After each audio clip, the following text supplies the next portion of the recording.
Hi friends.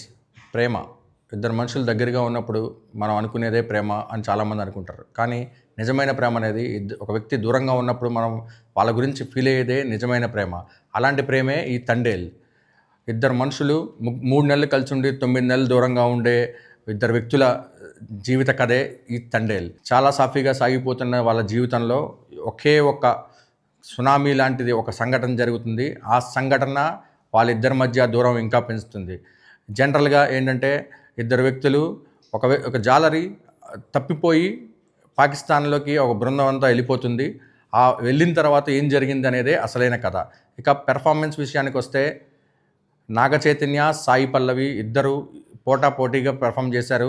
ఒక విషయం చెప్పాలంటే Naga Chaitanya next level performance ఇచ్చాడని చెప్పాలి. సహజంగా సాయి పల్లవి సహజ నటి, ఆవిడ పెర్ఫార్మెన్స్ గురించి స్పెషల్గా చెప్పక్కర్లేదు. కానీ నాగ చైతన్య నెక్స్ట్ లెవెల్కి వెళ్ళి తనకున్న బౌండరీస్ అన్ని దాటి పెర్ఫామ్ చేశాడని చెప్పాలి.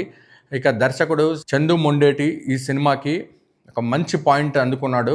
కాకపోతే ఏంటంటే ఆ పాయింట్ని చెప్పేదానిలో కొంత స్లోగా చెప్పడం వల్ల మనకి ఫస్ట్ హాఫ్ కొంత ఇబ్బందిగా అనిపిస్తుంది. కొంచెం డ్రాగ్ ఉన్నట్టు అనిపిస్తుంది. కానీ ఆ యొక్క డిసప్పాయింట్మెంట్ని సెకండ్ హాఫ్లో పోగొడతారు దర్శకుడు. ఇండియా పాకిస్తాన్ పేట్రియాటిజంని చక్కగా మన మధ్య ఎలా ఉంటుంది అనేది ఒక ఆడియన్స్లో ఒక రకమైన గూస్ బంప్స్ని తెప్పించే మూమెంట్స్ కొన్ని ఉన్నాయి. సో ఓవరాల్గా మనకి ఈ సినిమాకి ప్లస్ పాయింట్స్ చెప్పాలంటే ఫస్ట్ సాయి పల్లవి, నాగ చైతన్య యొక్క పెర్ఫార్మెన్స్, దేవిశ్రీ ప్రసాద్ అందించిన మ్యూజిక్, బన్నీ వాసు ఎంతో ప్రతిష్టాత్మకంగా 80 కోట్లు పెట్టి నిర్మించిన ఆయన ప్రొడక్షన్ వాల్యూస్ ప్లస్ పాయింట్స్ అని చెప్పాలి. సో ఆడియన్ అనేవాడికి సింగిల్ పాయింట్లో చెప్పాలి అంటే మనకి స్లో పేస్లో నడుస్తున్న ఒక ప్రేమ కథ, డెప్త్ ఉన్న ప్రేమ కథ. కొంత పేషెన్సీతో చూస్తే ఈ సినిమా ప్రతి ఒక్కరి మైండ్ని ఆకట్టుకుంటుంది, ప్రతి ఒక్కరి మనసుని ఆకట్టుకుంటుంది. ఎంతో డెప్త్ ఉన్న ఎమోషన్స్ ఉన్న ఈ సినిమాని ఖచ్చితంగా ఈ వారం మీరు చూడొచ్చు.